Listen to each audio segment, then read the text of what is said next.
Sec Leader Ling, dito po. Sa gitna ng walang katapusang nyebe, isang dosenang tao ang naglakbay sa kalangitan. Isang lalaking nasa katanghaliang edad na may hati sa bigote ang ngumiti habang nagpapalakas loob sa nakatatanda sa kanyang tabi. Ngayong nahuli na natin ang espiya mula sa Central Area, tiyak na gustong durugin tayo ni Bailey Jingwei. Nakulubot ang noo ng nakatatanda.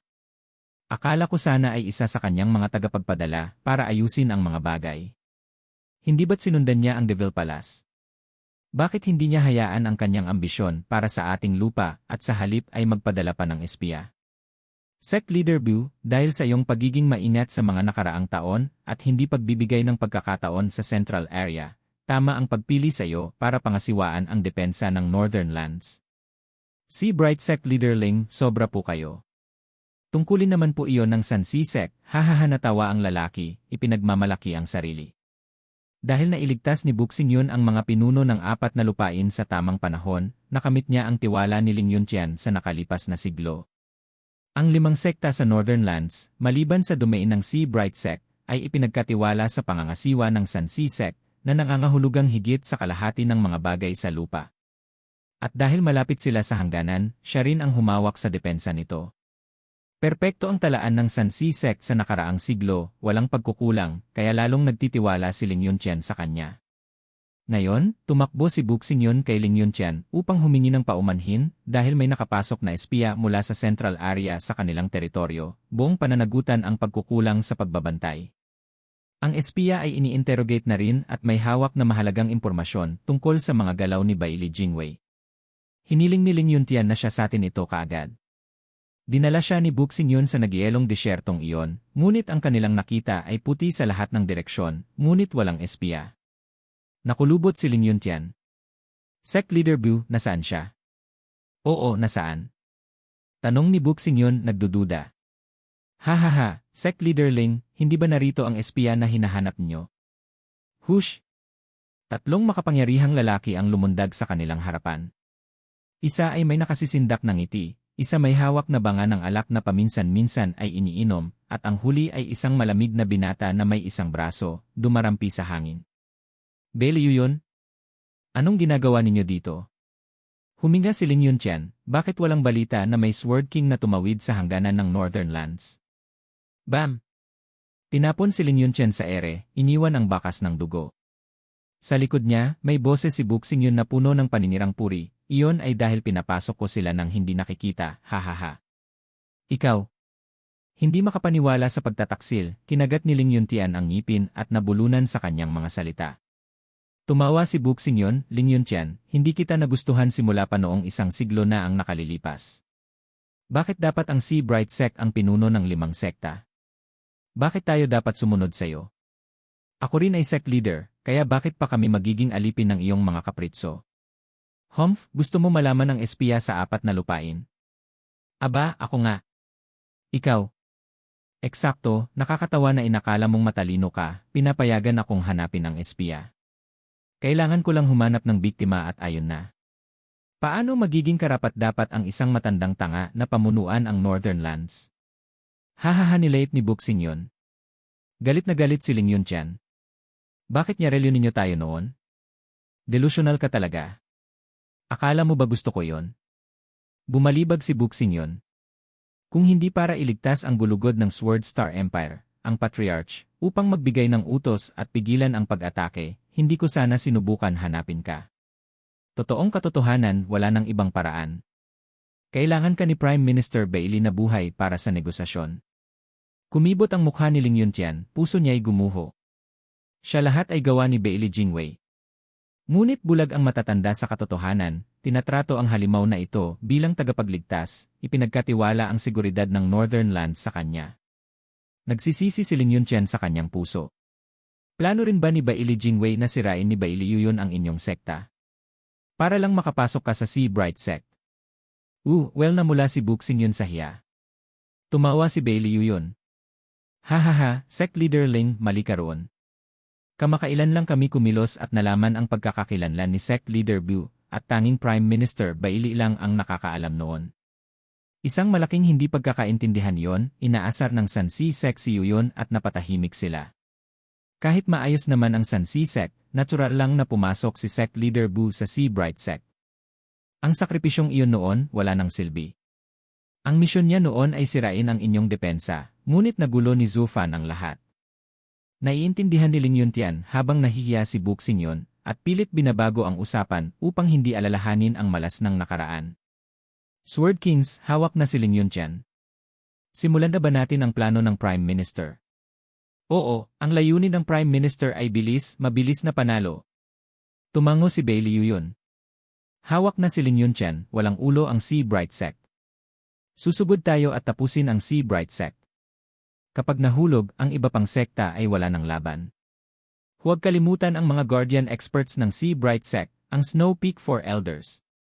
At si Ouyang Changqing rin. Alam namin, kaya 3 Sword Kings ang humahawak sa operasyon. Tumingin si Bai Liuyun sa binatang may isang braso. Jinshan, natalo mo si Ouyang Changqing sa huling digmaan. Nawalan ka man ng isang braso, hindi siya magiging problema. Ako at ang Wine Sword Immortal ang haharap sa mga elders.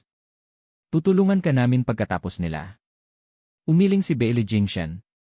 Hindi kailangan, kaya ko yon. Ayos. Sect Leader Bu, ihanda ang iyong mga tauhan para salubungin ang ating hukbo. Makipagtulungan sa kanila para sakupin ang Northern Lands. Pagkatapos, ikaw ang magiging hari. Oo.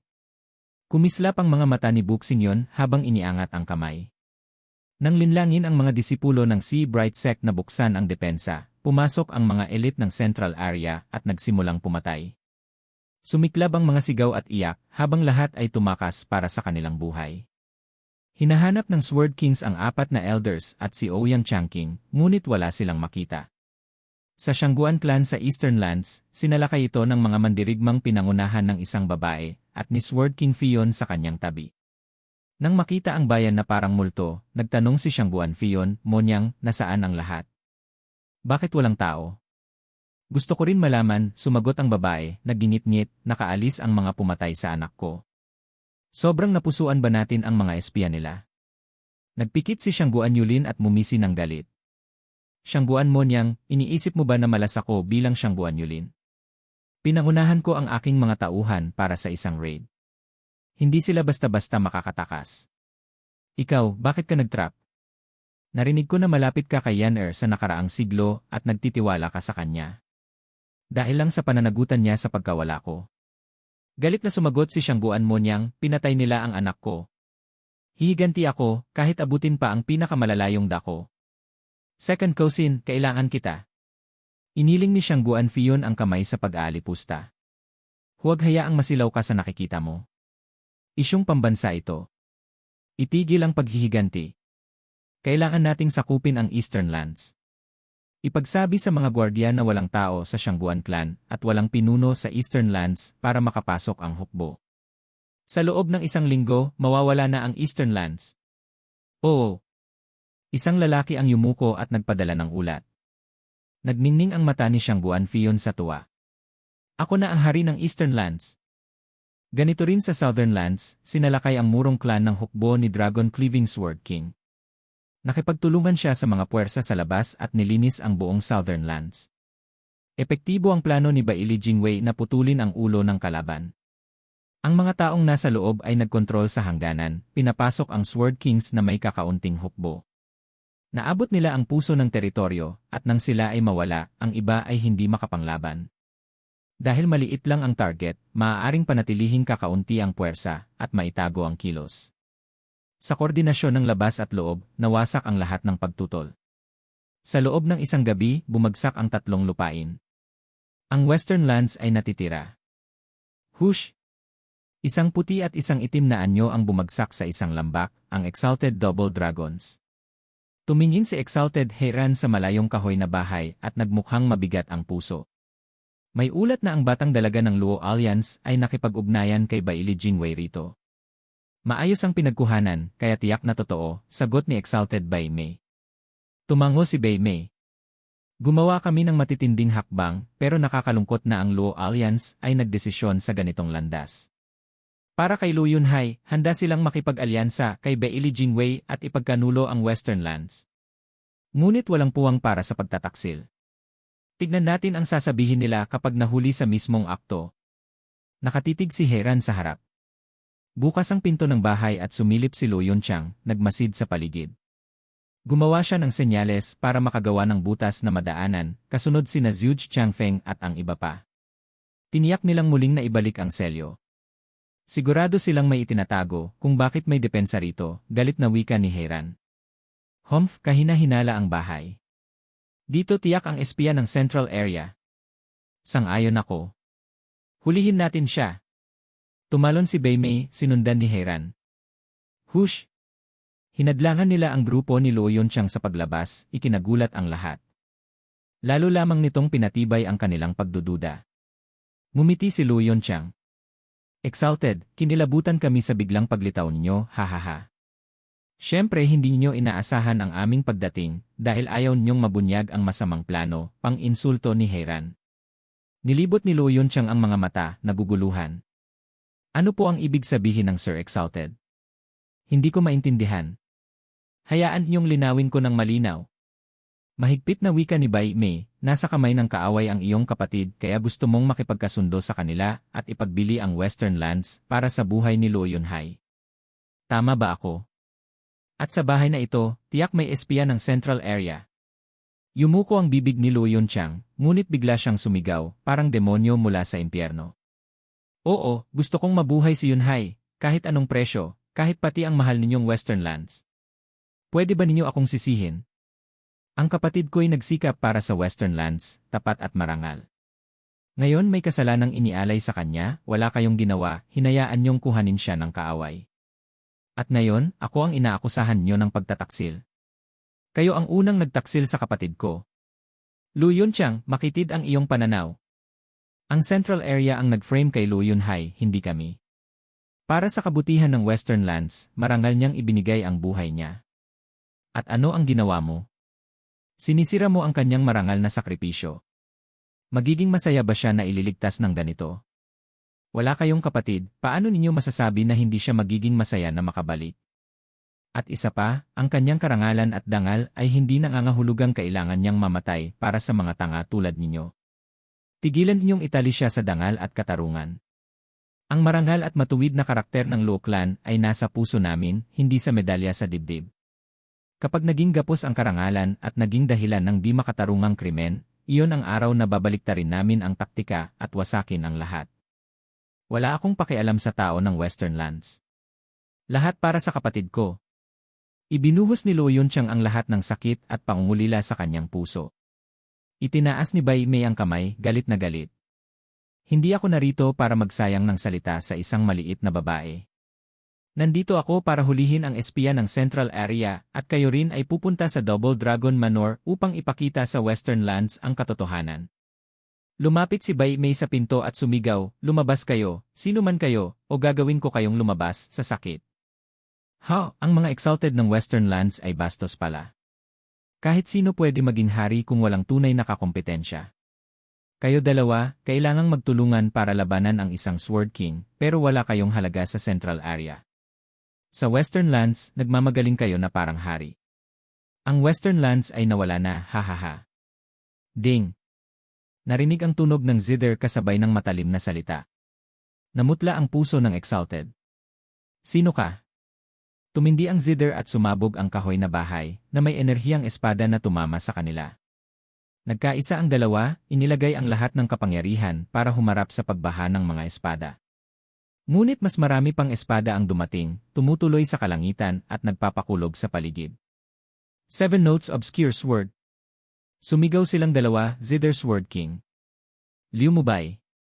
Lumambot ang musika habang ngumiti si Liu Mubai, tumutugtog ng zither, ngunit puno ng pang-insulto ang ngiti niya.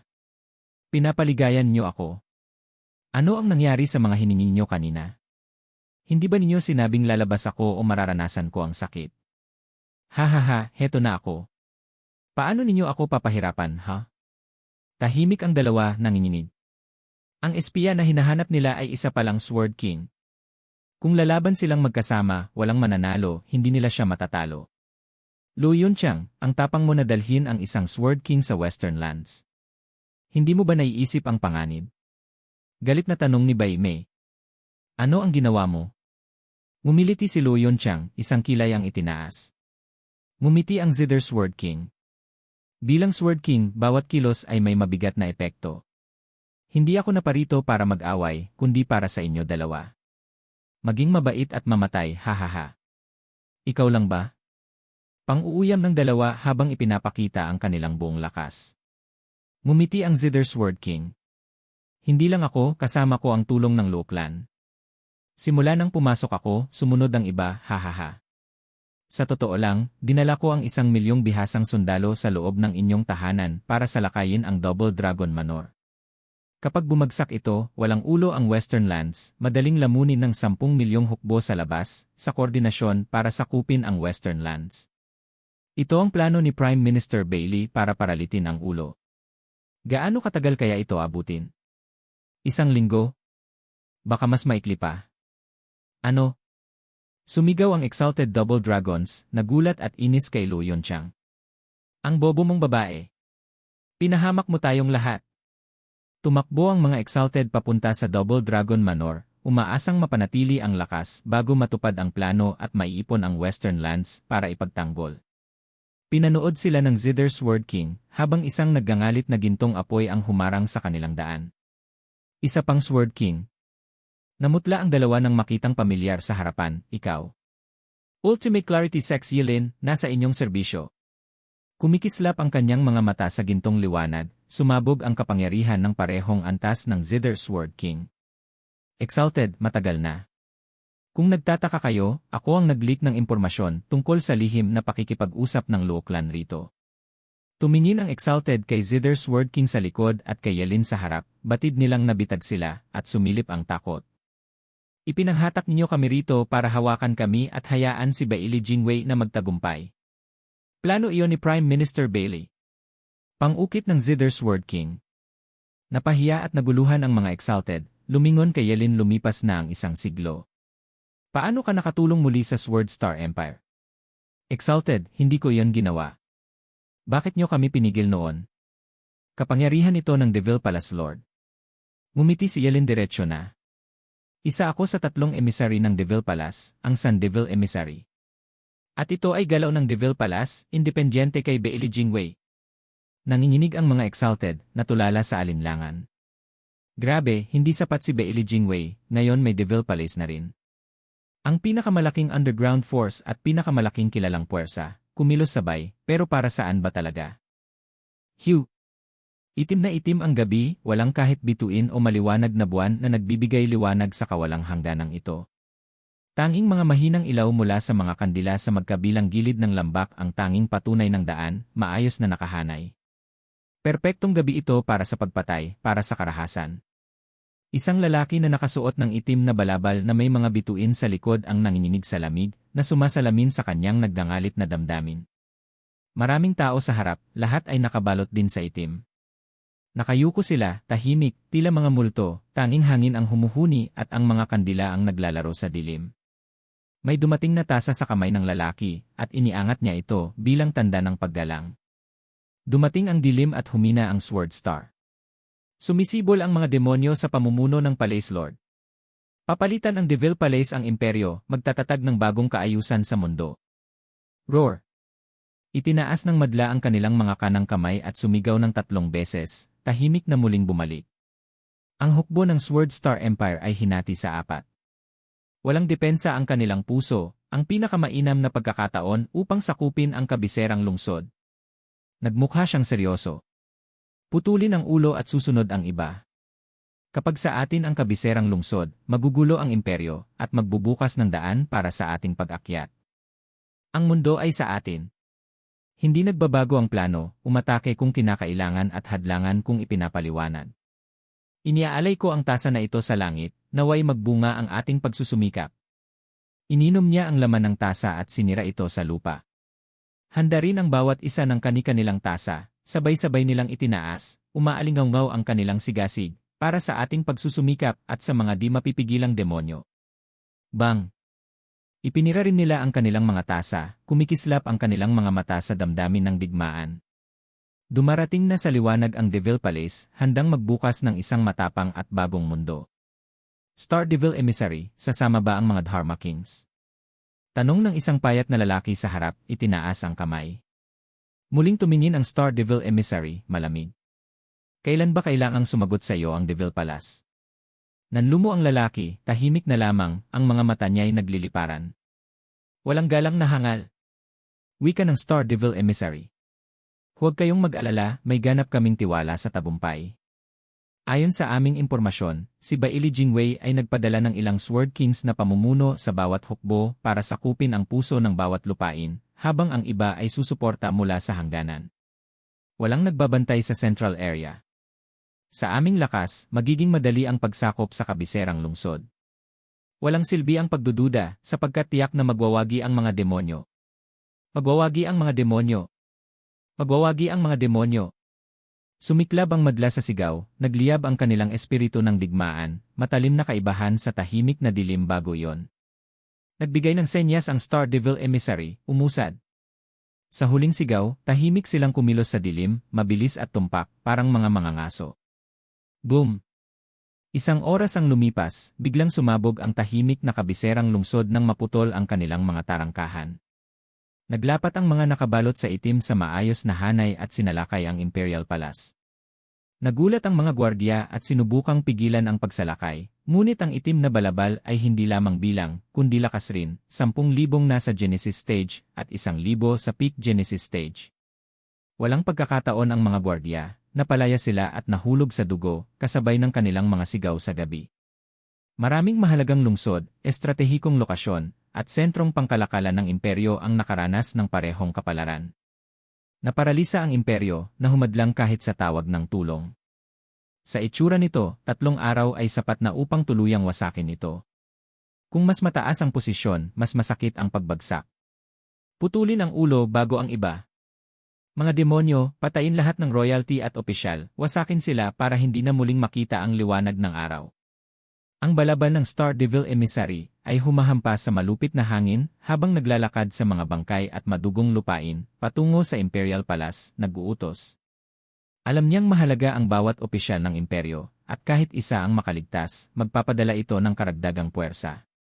Bago makarating sa Imperial Palace, kailangan nilang alisin ang lahat ng panganib.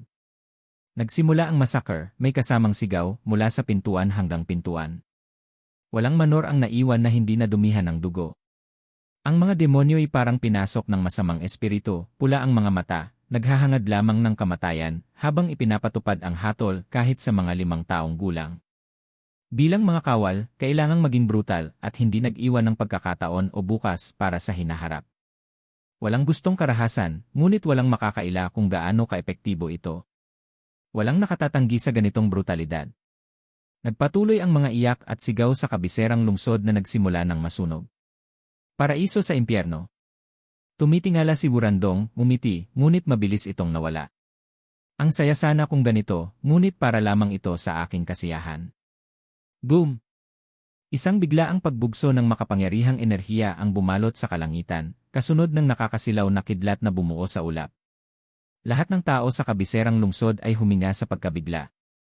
Sword King Rustle. Pagkatapos ay bumuhos ang ulan ng mga espada, bumagsak sa mga disipulo ng Devil Palace, winasak ang karamihan, habang ang iba ay sumisigaw sa pagkawala ng mga bahagi ng katawan. Devil Palace, narito na kayo. Isang malamig na boses ang nagmula sa itaas, 2 malamig na mata ang tumingin sa kanila, nagdala ng takot sa kanilang puso. Frigid Rain Sword King, Beliuyu. Emissary, may Sword King sila. Sasama ba ang Dharma Kings? Ang lahat ay nagmakaawa kay Wurandong. Nagulat din si Wurandong, bumulong at umunggol, retreat. Umalis na. Pag-isipan niyo muli, hahaha. Isang malisyosong tawa ang dumating habang sila'y lumilingon, ngunit natagpuan ang tarangkahan na nakasara ng mga piling sundalo, pinamumunuan mismo ni Baili Jingwei. Ngumiti si Baili Jingwei, isa sa 3 emissary ng Devil Palace. Hahaha, pasensya, ngunit ang parehong taktika ay hindi gagana sa akin. Nilokohan niyo ang mga bagay noong wala ako. Ang ganitong pagkakamali hindi ko na ulitin. Dapat nasa 4 na lupain ang mga Sword Kings. Bakit isa pa rin ang narito? Tumingin si Wurandong, nagpatawa, Baili Jingwei, anong silbi ng isang Sword King? Hindi lang sa Imperial Palace umiikot ang aming pag-aalsa. Maaaring matalo kami rito, ngunit mabibigo ang iba pang lungsod. Mapapahina ang imperyo mo sa di mabilang na paraan. Tumango si Bailey Jingwei. Ang hukbo, kalakalan at transportasyon ng imperyo ay maaapektuhan, pati na rin ang iba pang maaari ninyong sirain. Ngunit paano ninyo masasabi na hindi ko inihanda ang mga lugar na iyon? Niyugyog si Wurandong. Prime Minister, tapos na ang aking tungkulin at nagbalik na ako. Isang payat na lalaki sa tabi ni Wurandong ang lumapit kay Bailey Jingwei at yumuko. Niyugyog si Wurandong. Ikaw, Star Emissary, salamat sa inyong pangangalaga sa mga nakaraang taon at sa pagtatalaga sa akin bilang deputy, ngunit palagi akong nasa tabi ng Prime Minister. Yumuko ang lalaki na may ngiti. Kumibot ang mga mata ni Wurandong sa galit. Tumawa si Bailey Jingwei, akala mo ba ngayon ko lang napansin? Matagal ko nang alam, naghintay lamang sa mga espiya kong pinadala sa inyong mataas na ranggo. Ngunit dapat kong sabihin, mahigpit ang Deville Palace. Pagkatapos ng maraming taon, umabot lamang sa Deputy Emissary ang aking espiya. Alam ko na yon ang hangganan. Kaya hindi na ako naghintay at kumilos. Ang inyong mga pag-aalsa ay nasundan at napigilan ng mga Sword Kings. Sa katunayan, ang mga puwersang sumalakay sa apat na lupain ay hindi mga Sword Kings, peke yon, pinaniwala ko lang kayo, at nahulog kayo sa bitad. Bailey Jingwei. Sumigaw si Wurandong, disipulo ng Deville Palace, patayin niyo silang lahat. Opo, Ginoo.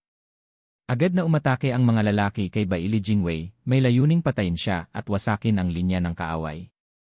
Hangalang pag-isip, lalo na't handa na siya. Ngumiti si Bailey Jingwei at umatras habang nagbigay ng senyas. Ang mga sundalong nasa likod niya ay sumugod, gamit ang pagkakataong ito upang wakasan ang lahat ng pag-aalsa sa hinaharap sa isang bagsak. Dumaloy muli ang dugo, ang ingay ay nakabining, ngunit ngayon hindi lang isang panig ang pumatay, isang madugong labanan ang naganap sa magkabilang panig, bawat isa ay pinipilit patayin ang kalaban. Ang mga disipulo ng Deville Palace ay mga elite na mandirigma rin, kaya kahit ang huminang hukbo ng imperyo ay nahirapang labanan sila. Ngunit sa presensya ng isang Sword King, si Bailey Yuyu, na bumubuhos ng kamatayan mula sa itaas, ang panig ng Deville Palace ay walang magawa kundi umiyak sa sakit habang pinapatay ng espada. Star Emissary, nasaan ang mga Dharma Kings? Hindi namin kaya labanan ang isang Sword King. Star Emissary, tawagin ang isang Dharma King para tumulong. Saan na sila? Star Emissary, bakit walang lumalabas na Dharma King? Ano na ang Palace Lord? Ag! Nalunod si Wurandong sa mga sigaw ng kanyang mga kapatid, ngunit matigas ang mukha niya at nakapikit. Umuugong sa isip niya ang mga salita ni Zufan, kailangan mo lang tiisin sandali. Humph, ano bang masama sa kaunting sakit? Basta bumagsak ang imperyo, tatanggapin ko pa ang pagkatapon. Sumigaw si Wurandong sa galit, sumabak sa labanan, hindi iniisip ang buhay. Gusto ko siyang buhay. Tinutukan ni Bailey Jingwei si nagngangalit na Wurandong, sabay tingin sa paligid, saan nang aba ang 5 Dharma Kings at ang Palace Lord. Bukod sa kabiserang lungsod ng Sword Star Empire, maraming mahahalagang lungsod ang nag-alsa, ngunit hindi tulad ng isang siglo ang nakalipas, agad itong pinatigil. 3 araw lang ang lumipas at nawasak na lahat. Ang lahat ng mga kumukontra ay napatay, nasugatan, o nakulong, halos walang tunay na pinsala. Na-purge ang buong underground society ng imperyo. Kahit ang mga espiya at tagamasid ay nahuli dahil sa pagtataksil ng ibang espiya. Walang natirang miyembro ng Deville Palace sa Central Area hanggang sa huling isa. Isang linggo ang lumipas, ang Deputy Star Emissary ng Deville Palace ay nasa Imperial Hall, nag-uulat, kagalang-galang, Prime Minister. Ayon sa aking pagsusuri, malaya na ang imperyo mula sa Deville Palace. Nais kong kumpirmahin niyo ito. Jingwei, payapa na ang imperyo. Tumango si Emperor Bailey Jingshi, ang puso ng imperyo ay nagkaroon ng kaguluhan sa loob ng isang siglo dahil sa panghihimasok ng Deville Palace. Ngayon, muling buo ang imperyo. Ginamit nila ang kahinaan matapos ang digmaan at nakapasok, ngunit sa loob ng ilang araw, naalis na lahat. Bagamat hindi ko maipangako na nahuli ang bawat isa, halos wala na silang halaga at hindi makakaapekto sa atin. Napakasekreto ng Deville Palace at halos kalahati lang ng impormasyon ang alam ng Deputy Emissary. Ngunit sa pamamagitan ng pagpapalabas sa kanila at sa impormasyon ng Deputy Emissary, naubos ang mga demonyo sa imperyo. Ngumiti si Baili Jingwei, muling maayos ang kaayusan ng imperyo. Maaari ko nang ipadala ang mga hukbo nang hindi nag-aalala sa anumang pag-aalsa. Kapag natapos ang mga panloob na gawain, panahon na para ituon ang pansin sa panlabas na usapin. Huminga ng maluwag si Baili Jingshi pagkatapos ng isang siglo ng alalahanin. Ngayon, kailangan nating hintayin ang balita mula sa apat na lupain, hahaha. Maayos ang kabilang panig. Unahin muna natin ito. Tumango si Baili Jingwei at nagtanong, natukoy na ba ang pagkakakilanlan ng Star Emissary ng Deville Palace? Sino siya? Yumuko ang Deputy Prime Minister, pinag-aralan ko siya nitong nakaraang mga araw at natuklasan kong siya ang pangalawang binata ng Serene Shores Trading, si Wurandong. Siya nga. Ngumisi si Baili Jingwei, Humph, alam ko na ang mga nakaligtas ng Serene Shores Trading ang nagsimula ng kaguluhan isang siglo na ang nakalipas. Sila lang ang may kakayahang ikonekta ang buong mundo at lumikha ng ganitong malawak na puwersa. Yumuko ang Deputy, hangang-hanga ako sa pananaw ng Prime Minister. Kung ang Deville Palace ay isang takip lamang ng Serene Shores Trading, bakit isa lamang siyang Star Deville Emissary at hindi ang Palace Lord? Hindi pinansin ni Baili Jingwei ang halatang pagpapasakop, huminga siya, may nahanap ba kayo tungkol sa Palace Lord, sa mga hari at sa iba pang emissary? Napababa ang Deputy Prime Minister, ang Lord ng Deville Palace ay parang anino, habang ang mga hari ay bihirang ipakita ang kanilang sarili. Ang dalawang emissary ay lihim din, halos hindi nakikipag-ugnayan sa iba. Ang Star Emissary ay mas pamilyar sa mga disipulo at humahawak ng karamihan sa mga gawain ng palasyo.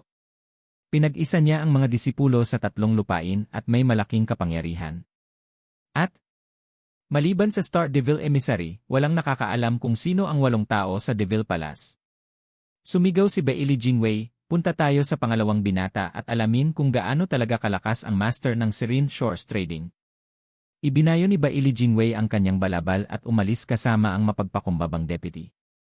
Dumaan sila sa madidilim na bilangguan at maraming tarangkahan hanggang sa makarating sa isang madilim na selda. Nakaupo si Wurandong sa isang banig, nakasil ang kanyang cultivation, nakapikit ang mga mata. Clap! Hahaha, mukhang kalmado na ang pangalawang binata, nawala na ang alab mula isang siglo ang nakalipas. Nakapagpatahimik sa kanya ang pagiging Star Deville Emissary at nagpaunlad sa kanya. Kumindat at tumawa si Baili Jingwei, isang bagay ang hindi ko maintindihan, mula nang maging Serene Shores Trading ang Deville Palace, bakit mo iniwan ang proyektong ito sa iba sa halip na pamunuan mismo? Napangisi si Wurandong, ang pwesto ng kapangyarihan ay lagi nang sa karapat-dapat. Wala akong kakayahang punan ito kaya iniwan ko. Mabuti rin hindi napinsala ang lahat. Ano nang ibig mong sabihin? Mahigpit na tinignan siya ni Baili Jingwei. Napangisi si Wurandong, binalaan ako ng Palace Lord habang naghilom siya, upang maging mahinahon at ipagpatuloy ang plano paglabas niya. Ngunit pinangunahan ng galit ang aksyon ko ng walang pahintulot.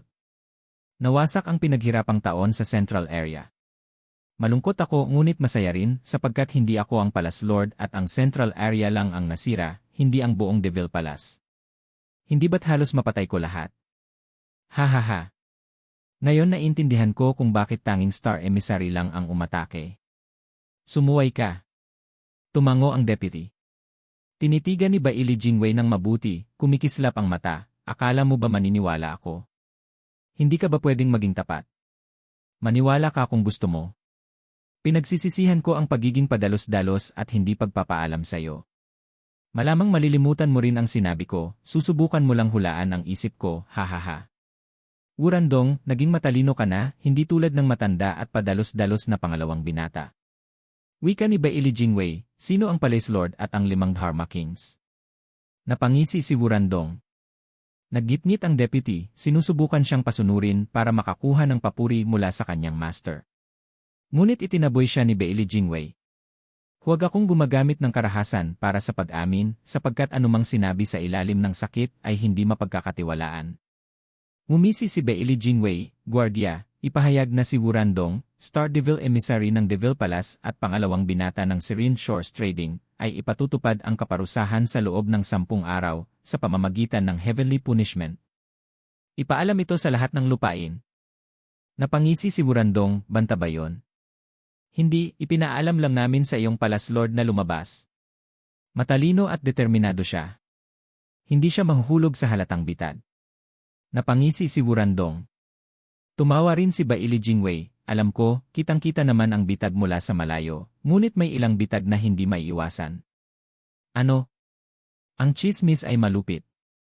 Wika ni Baili Jingwei, ang Deville Palace ay itinayo sa Serene Shores Trading. Ibig sabihin marami ang matatanda mula rito. Sa pagbibigay ng lahat sa kanya, kung hindi siya tutulong sa oras ng pangangailangan, magagawa pa ba niyang manatiling Palace Lord? Wala siyang pagpipilian kundi lumabas. Ang aking mga tao ay maayos. Tulad ng nakita ko ang pagpatay sa aking pamilya, hindi gagalaw ang mga matatanda. Lumuluha ang mga mata ni Wurandong, naaalala ang trahedya. Alam nila ang dapat gawin. Sayo, marahil, ngunit sa isang dayuhan tulad ng Palace Lord. Humph! Huminga si Baili Jingwei, sa anumang kaso, hindi ko na kailangang malaman kung sino talaga siya. Sa loob ng 10 araw, ipapakita niya ang sarili, hahaha. Nanginginig ang mga mata ni Wurandong at nakapilas ang mga kamao. Pilit niyang pinipigilan ang emosyon, ngunit isiniwalat ng kanyang dugo sa mga mata ang galit. Ngumisi si Baili Jingwei ng panalo. Pumasok ang isang gwardiya at yumuko, may hawak na 4 na jade slip, Prime Minister, dumating na ang mga ulat mula sa mga lupain. Natapos na ang operasyon. May ilang nakatakas pa lamang, at pinapadala ng mga Sword King ang mga sundalo upang habulin sila. Sa kabuuan, nasakop na ang 4 na lupain. Talaga? Nagliwanag si Baili Jingwei at sinunggaban ang jade slips. Binasa niya ito at sumabog sa tawa, hahaha, bagong kaayusan ng mundo. Sa wakas, ang aking imperyo ang naghahari sa lahat ng lupain. Susunod ay ang 2 pang kumukontra. Kapag natanggal sila, humph. Ngumiti si Baili Jingwei at sumigaw, ipatawag ang lahat ng opisyal sa kabiserang lungsod. Ipagkakaloob ni kanyang kamahalan ang gantimpala at titulo upang ipagdiwang ang mahalagang okasyong ito, hahaha. Opo. Nagpakita ng kasiyahan ang gwardiya habang tumakbo upang isagawa ang utos. Napatingin ang deputy emissary kay Wurandong na may pangungutya at sinara ang pinto ng selda ng malakas. Umalinggaw ang mga hakbang sa malayo, iniwan si Wurandong sa kanyang pag-iisa. Ngumisi si Wurandong, walang kapantay ang talino ng Palace Lord. Pinagsanay niya akong kontrolin ang emosyon at ekspresyon ng mukha. Pinipigilan kong tumawa sa mukha ni Baili Jingwei, hahaha. Naglabas siya ng malayang tawa, matalim na parang uwak na nagpapadilim sa paligid. 3 araw ang lumipas, umupo si Zither Sword King sa heaven-reaching pavilion ng Double Dragon Manor, tumutugtog ng banayad na tugtugin na kaakibat ng tanawin. Biglang may ingay na sumabog, ginulo ang katahimikan. Huminto sa pagtugtog si Zither Sword King at bumuntong hininga. Di may kultura at walang panlasa. Ilang sandali, napansin niya si Li Jingshan na dinala ang kanyang thuggish venerable, sabay na kayuko, hinadlangan ng pamilya Luo ang Western Lands at hinahabol ang mga natira. Paano kami makakatulong, Zither Sword King, sa iyong pagtawag sa amin? Tiningnan sila ni Zither Sword King, parang serbisyo ang inaalok, hindi akma sa akin. Sayang ang musika sa inyo. Nagkatinginan ang lahat ng nagtataka. Kumusta naman ang paghahanap? Kahit may makatakas, hindi sila dapat makalabas ng Western Lands. Sanay sa militar ang pamilya Luo at napakahusay sa ganito. Hindi makakatakas ang mga natira. Makakatiyak si Zither Sword King. Wika ni Lu Yunchang na may pagmamalaki at ngiti. Huminga si Zither Sword King ng maluwag at kumuha ng jade slip, nagpadala ng mensahe si Prime Minister Bailey. Tinatawagan ang lahat ng ministro at opisyal sa kabiserang lungsod para sa pagkakaloob ng gantimpala. Nakipagtulungan kayo at malaki ang bahagi nyo sa tagumpay na ito. Sasama kayo sa akin. Palalayain ba ni Baili Jingwei si Yunhai? Tumango si Lu Yunchang nang may pag-asa habang sinunggaban ang jade slip. Tumango si Zither Sword King at nagpatuloy sa pagtugtog. Sa Sea Bright Sect ng Northern Lands, dinala ni Baili Yuyun ang pinakamataas na tao sa Sect Leader Hall, umubo, ahem, mahusay ang inyong nagawa. Ulat! Sa mga nakaraang araw, nakipagtulungan kami sa Sun Sea Sect at 3 Sword Kings kasama ang 10 milyong sundalo sa borders upang linisin ang Northern Lands. Kung wala ang Sea Bright Sect sa pamumuno, wala namang direksyon ang 3 sects at madali silang napatay. Maraming natatago at natatakot, hindi namin sila mahuli. Sa ngayon, isinasagawa ang masusing paghahanap upang wala nang mapag-iwanan para sa imperyo. Si Buxing Yun ang unang tumayo, matikas ang postura, ngunit Aoyang Changqing at 4 na elders ay hindi pa natatagpuan, nagdudulot ng problema. Bilang mga eksperto sa level ng Sword King, ipinagwagayway siya ni Bailiyuyon, hahaha, hayaan mo na. Ano ba? Sa Northern Lands tayo, ano nang magagawa nila? Muli silang makukulong tulad ng huli. Nahirapan si Buxing Yun, napansin ang malamig na titig ni Bailiyuyon. Sect Leader Bu, opisyal ka na ng imperyo, hindi lang Northern Lands. Ituring ang Patriarch bilang Diyos at huwag gawing biro. Hindi kailanman. Sir, sinabi ko lang kung paano haharapin ang mga yon, hindi tungkol sa Patriarch. Ngunit ikaw, Sword King, nagkamali ako. Patawarin niyo. Umaagos ang luha ni Buxing Yun. Nakakainis. Bumabaling ka sa nakaraan at pinapasa sa akin. Bahala ka kung ipinagsawaan mo ako. Nag-set up talaga siya. Umisi si Bailiyuyon sa loob, matay kumikislap, hayaan, bibigyan kita ng pagkakataon sa unang beses. Tandaan lang, huwag kailanman questionin ang Patriarch. Opo, salamat, Sword King, sa inyong awa. Huminga si Buxing Yun ng maluwag. Itinuro ni Bailiyuyon ang Jade Slip, nagpadala si Prime Minister Bailey ng tawag sa lahat sa kabiserang lungsod para sa gantimpala. Sect Leader Bu, ikaw ay magiging hari ng Northern Lands at magiging opisyal na rin. Hahaha, binabati kita. Napuno si Buxing Yun ng damdamin, ngunit napansin ang ngiti ni Bailiyuyon at naunawaan. Nakakainis, ginamit niya ang aking kapangyarihan bilang hari ng Northern Lands. Sword King, nagbibiro lang. Lahat ito ay dahil sa tulong mo. Hinding-hindi ko makakalimutan. Susundin ko ang bawat salita ninyo kahit na maging hari na ako. Tila magalang ang Sect Leader Bu. Tumawa si Bailiyuyon. Ang hari ng Northern Lands ay parang regional na gobernador, may malaking impluensya sa imperyo. Sa pagiging hari, tataas ang status ko sa imperyo gamit siya. Nakakuha ka ng karangalan, pero pwede rin kitang ilibing. Nauunawaan ang ibig sabihin na paghandaan ni Buxing Yun ang pag-ingat. Saan na ang matandang Winesword Immortal? Hindi ko alam. Wala pa siyang nakitang araw. Sagot ni Buxing Yun. Isang amoy ng alak ang sumagi, kasunod si Winesword Immortal na may dalang jar, ilong pula, hehehe, sinaliksik ko ang cellar ng Sea Bright Sect at natagpuan, may magandang alak sa Northern Lands. Napakakinis at malamig. Dapat ninyong matikman kahit isang lagok lang, 30 jar lang nahanap ko. Kahit 30 jar, isa lang ang matitikman. Humph, bulag at lasing. Tinukso ni Bailiyuyon, Winesword Immortal. Tinawag tayo ng Prime Minister sa Imperial Capital para sa gantimpala. Handa ka na ba? Aalis na ba tayo? Marami pang alak na dapat tikman. Kayo na lang ang sumunod habang ako'y susubok pa ng ilang araw. Siguraduhin hindi ka mahuhuli. Napakahalaga nito. Tiningnan ni Bailiyuyon ang iba at sinalubong sila palabas, umuusad na tayo. Humph, ganito talaga ang matandang lasing. Paalam! Bumango ang ngiti ni Winesword Immortal habang sila'y naglakad, ngunit nawala ang ngiti matapos silang lumayo. Pinalitan ng seryosong mukha, sumigaw, "Guardia, ipatawag ang mga tao." Nakakuha rin ng mensahe mula kay Bailey Jingwei ang Eastern at Southern Lands. Nagsimula si Xiang Guanfion na magmadali patungong kabiserang lungsod para sa seremonya. Maayos namang pinalakad ni Dan Qingshen ang mga opisyal sa Southern Lands, habang siya rin ay naghanda sa mga tauhan ng kadudadudang dahilan. Dahil sa haba ng biyahe, tiyak na makakarating sila sa kabiserang lungsod 3 araw mula ngayon. Sa isang bagyo ng nyebe, may isang lalaki na nakaupo sa yelo, itim na espada sa harap na naglalabas ng nakakatakot na kinang sa sikat ng araw. Naglaho ang espasyo sa paligid ni Zufan habang lumalakas ang kanyang aura. Umugong ang kalangitan at pumutok ang malakas na hangin. Ang dagat ay nag-alon, binabayo ang baybayin ng mas malalaki at mas malalakas na alon. Ang tanging tahimik na lugar ay sa paligid ni Zufan, ngunit ito ay puno ng mabigat na presyon, pinipilit manatiling tahimik, parang isang aktibong bulkan na handang sumabog.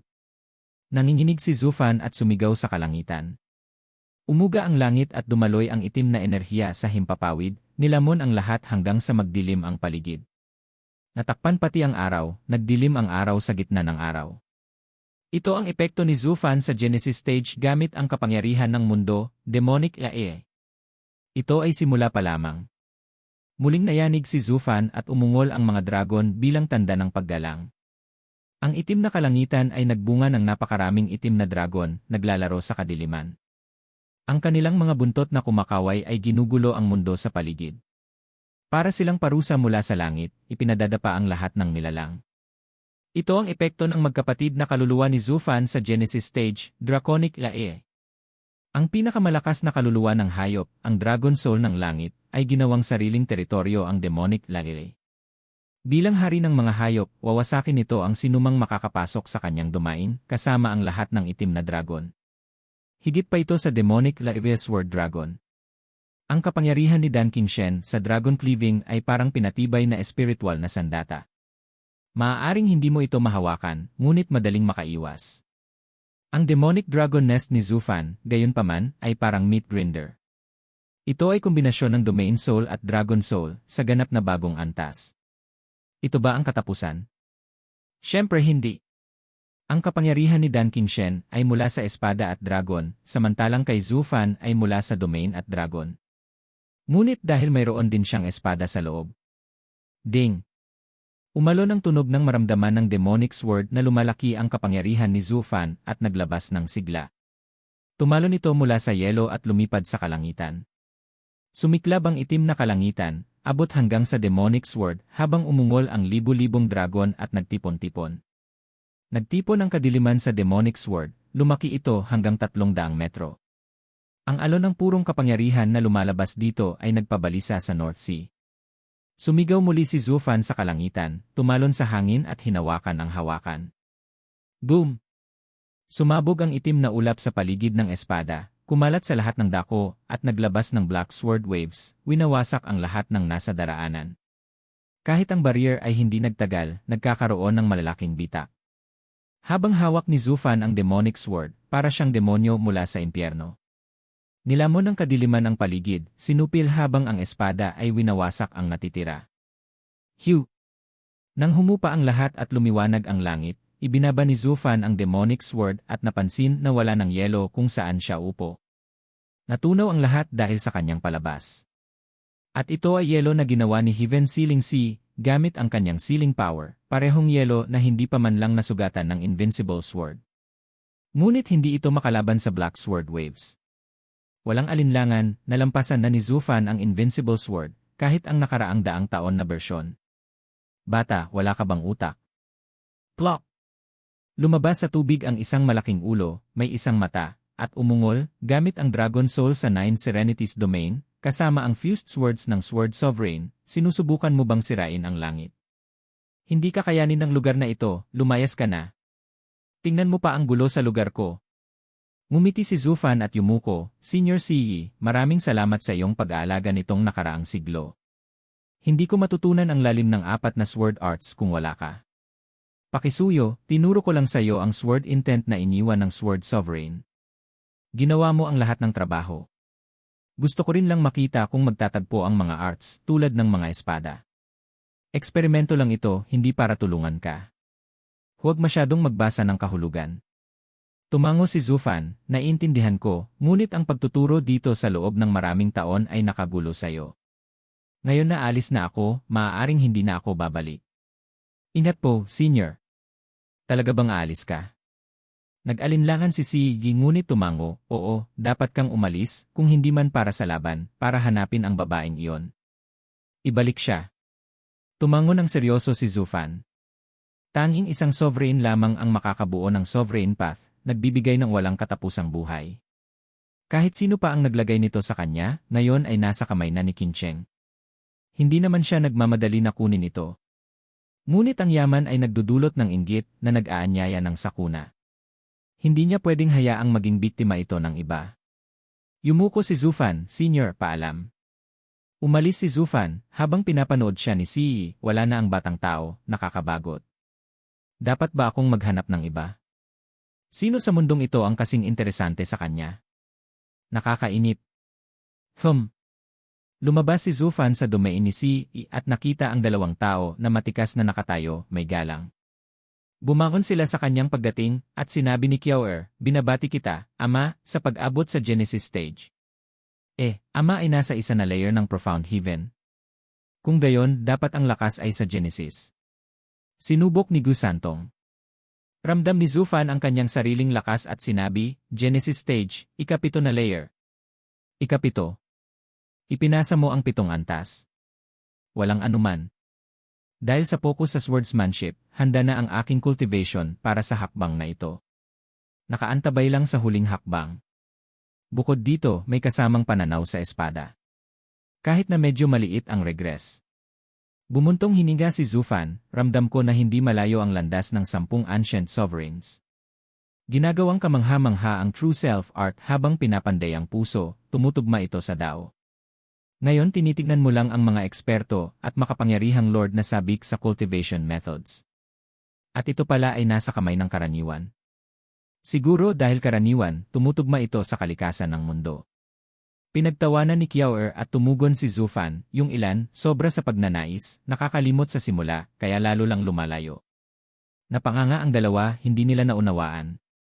May pakiramdam si Zufan. Kailangan lang niyang subukan ito. Ngunit iyon ay sa susunod. Ang mahalaga ngayon ay matapos ang kanyang ascension. Tinanong ni Zufan, maayos ba ang plano? Lahat ayon sa iyong hula, ama. Mabuti, pagkatapos ay pumunta tayo sa kabiserang lungsod ng Sword Star Empire at tapusin ang aking huling laban sa Mortal Domain. Ding! Itim na espada ang nagturo sa harap at mumiti si Zufan, na uuhaw sa laban. Ang Dark Demon Lord ay nakaharap sa imperyo. Sa kabiserang lungsod, nagtipon ang lahat ng Grand Officials at Ministers. Nauuna si Zither Sword King at ang pamilya Luo, kasunod sina Shangguan Fion, Southern Lands Group at Northern Lands Group. 3 araw na nahuli sina Dan Qingshen at Winesword Immortal. Pasensya, huli kami, hahaha. Lubos na patawad. Sumalubong sa kanila ang Winesword Immortal at Dragon Cleaving Sword King sa Imperial Hall. Ngumiti si Beili Jingwei, Dragon Cleaving Sword King at Winesword Immortal, bakit kayo nahuli? Natagpuan lang ng matandang lasing ang stash ng magandang alak, naiintindihan nyo, di ba, Prime Minister?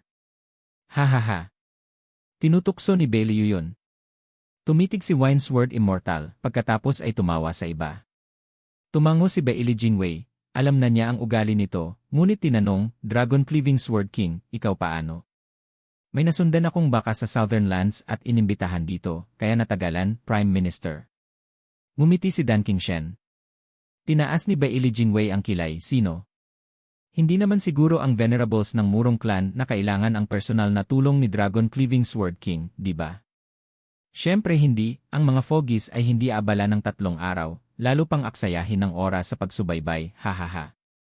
Kung gayon, kinislap ang mata ni Beili Jingwei sa kuryosidad. Ngumiti si Dan Qingshen ng bahagya, saka isang gwardiya ang nagdala ng isang napakagandang babae na ikinagulat pa rin ni Beili Jingwei, Murong Xui. Narinig kong narito siya, kaya nagtagal pa ako ng ilang araw bago pumunta sa Prime Minister. Ngumiti si Dan Qingshen. Tumango si Beili Jingwei at tumawa, Dragon Cleaving Sword King ang haligi ng imperyo, kaya nagpakasipag. Nagtatago si Murong Xui sa loob ng isang siglo at ngayon, nariyan na siya muli. Ngayon, si Murong Li o ang kanilang mga venerable ay kailangang lumabas. Hahaha, mahuhuli sila ng imperyo at aalisin ang isa pang panganib. Isipin mo ulit. Kahit ako ay hindi matagpuan ang aking kapatid matapos ang lahat ng taon na ito, na iniiwasan niya ang anumang usapin. Hindi siya lalabas kahit nandyan ako. Pang-aasar ni Murong Xu. Ngumiti si Beili Jingwei, dapat ipanalangin ni Miss Murong na makarating sa iyong kapatid ang balita.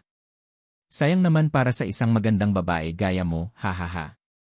Guardia, idagdag ang isang pangalan sa listahan ng mga parurusahan. Sa loob ng 5 araw, ipapatupad ang heavenly punishment sa traitor na babae mula sa Murong. Ipaalam ito sa lahat ng lupain. Kung lalabas si Murong Li at ang iba, Humph, ibigay na sa kanila ang kanyang bangkay. Opo. Yumuko ang gwardiya at dinala si Murong Xu na malamig ang ekspresyon. Ngumiti si Beili Jingwei, sa kalumingon sa iba, lahat kayo ay mahalagang opisyal. Sa araw ng pagpapatupad, ipagkakaloob sa inyo ng kanyang kamahalan ang inyong gantimpala, bilang pasasalamat sa inyong pagsisikap sa kampanya ng imperyo. Salamat po, Prime Minister. Umaksyong sabay-sabay at tumawa ang lahat.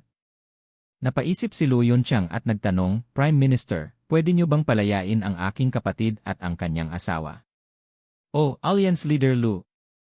Ginawa ni Bailey Jingwei na parang naalala niya ito, tumango at mumiti, saka sumigaw, "Guardia, arestuhin ang pamilyang Luo." Ano? Nagulat ang grupo ni Luo Yunchang, nahuli sila ng Zither Sword King at Xiang Guanfion. Kahit ang mga venerable ay wala nang magawa. Prime Minister Bailey, ano ang ibig sabihin nito? Pag-uusig ni Zhu Changfeng. Kumukumpa si Bailey Jingwei na may masamang ngiti, hindi ba malinaw? Nahuli ang mga traidor at sa loob ng 5 araw ay ipapatupad ang parusa. Prime Minister Bailey, sumuko na kami, kaya bakit? Sumuko man kayo, hindi ang inyong alliance leader. Matindi ang pananalita ni Bailey Jingwei, dapat sana ay gantimpalaan ko kayo sa pagtulong sa Western Lands sa pamamagitan ng pagpapalaya kay alliance leader Luo. Ngunit kung ang inyong pinuno ay laban sa akin, paano ko haharapin kung siya'y magulo kaya hindi ko siya pwedeng palayain? Maaari kayong umalbo at igiit na nilabag ko ang salita ko at magsimula rin ng laban. Napakahirap noon. Kaya mas mainam na alisin na kayo lahat. Kung wala ang Luo Alliance, hindi iyon mangyayari, di ba hahaha? Sumumpa si Zhu Chengfeng, Bailey Jingwei, traitor ka. Gusto kong tuparin ang aking pangako, ngunit ang inyong alliance leader Luo ay hindi makatutupad ng kasunduan. Kumukumpa si Bailey Jingwei, pinagtatawanan ang tatlong isipan, bukod dito, noong nasa bahay pa kayo, sinabi ko sa inyo tatlo na makikipag-usap lang ako kung mahulaan nyo ang intensyon ko. Ngunit sa huli, wala sa inyo ang karapatang makipagnegosasyon sa akin. Lahat ng piraso ay nasa kamay ko habang wala kayong pagpipilian. Dalhin sila. Dinala ng mga gwardya ang pamilya Luo palabas, naiwan ang sumpa at sigaw. Ngumiti si Bailey Jingwei, ang mahina lang ang umaatungal.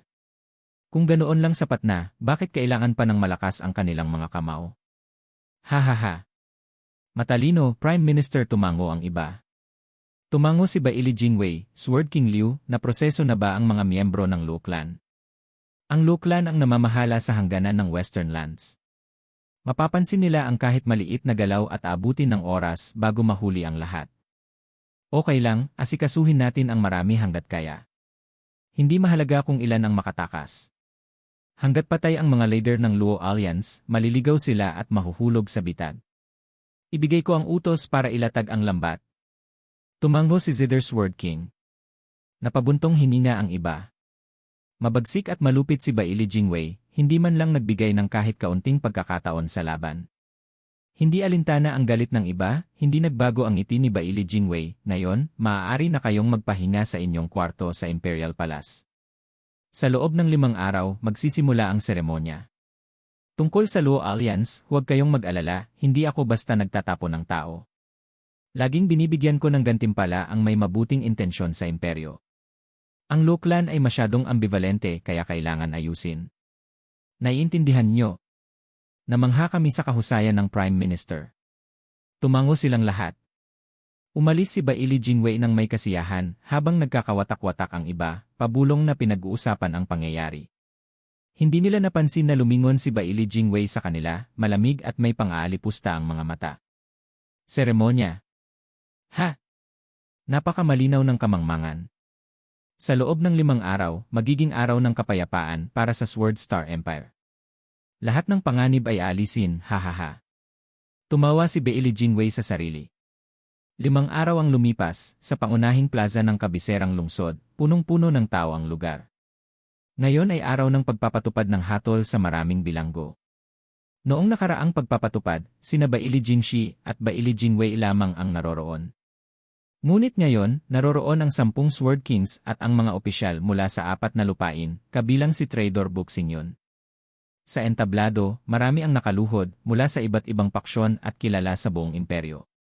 Unang ipinatupad ang hatol ay ang dating leader ng Northern Lands, si Bright Sect Leader Ling Yunshan. Ramdam niya ang kahihiyan habang nakaluhod, napigil ang kanyang cultivation, at naramdaman niyang parang hayop sa circus, Buxingyon, salot na hayop. Ipinagbili mo ang Northern Land sects. Darating ang araw mo. Ang araw ko. Hindi bago ang sayo, butas ng buto. Pang-aasar ni Buxingyon, puno ng kayabangan.